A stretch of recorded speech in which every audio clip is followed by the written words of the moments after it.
Hello everyone, it's me, Rory Paddock, for picks from the paddock.co.uk. Sorry it's been a bit of a late one this evening. Obviously we've had Newcastle and Dundalk tonight. I had a fair to middling sort of performance this evening. Managed to get a decent 10-1 and 40-1 places, and also a 5-1 winner. But others flattered to deceive and failed to live up to expectations. Nevertheless, there is a quartet of horses this Saturday, away from the big action, that I think you should pay attention to. So, without further ado, it's Friday night, it's 10 past 10, and it's time for Saturday selections.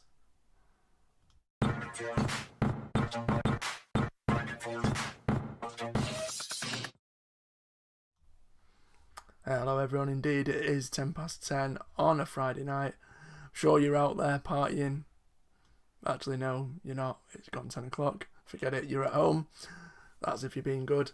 So without further ado, I'm going to get stuck into the 4 horses that I like the look of this Saturday. Now, based on odds alone, I'm going to start with a horse who, according to the bookmakers, has the best chance from my 4 selections. And that comes in the 6.15 at Chelmsford. Solid Stone is the current 6-4 market leader and hails from the bang-in form yard of St Michael's Stout. He's had 8 winners from 34 horses that have run from his yard over the past 2 weeks.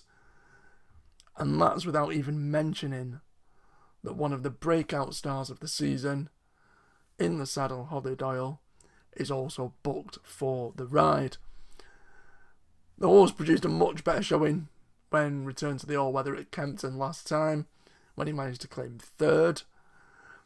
I'm not 100% convinced a return to 10 furlongs will help, but his all-weather form reads 1 win and a place from just 2 starts on an artificial surface. And although you've got the likes of Red October and Global Heat give me something to think about, I'm hoping it's a race in which the favourite can claim success.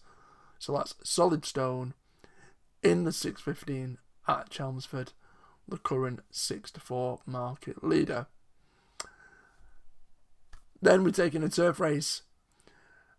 It's the 4.35 at Ripon, and I'm praying to all that is holy that this race goes off with at least 8 runners.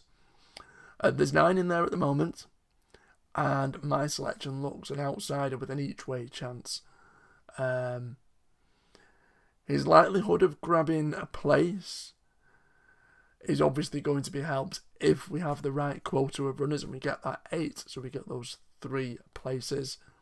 So I'm hoping that those that stand the ground, we're allowed 1 non-runner, but if it's going to be a 7-runner race, then you know Sod's Law will prevail and this horse will come 3rd.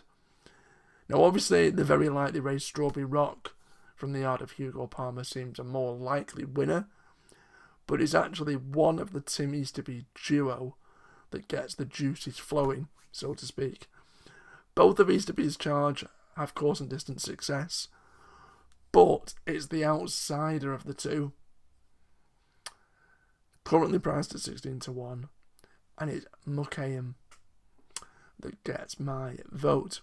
2 wins in the past from just 4 career starts over course and distance. Both victories have come off higher marks, and 1 even came in a higher grade. An each-way chance at a huge price around 16-1, especially now he returns to Class 4 company. So that's Muckayham in the 4.35 at Ripon. Sticking with the turf, and literally just 5 minutes later, head over to Newmarket, where the big race of the day is the Cambridgeshire at obviously Flat HQ. Now, if you haven't seen it already, please go to our website. We've got a link in the description of this video that pinpoints you to our Cambridgeshire and Newmarket preview, done not by myself, but by jockey Nathan McCann. So definite read. He gives his thoughts on the Cambridgeshire and on the group races that precede it at Newmarket, all on ITV tomorrow.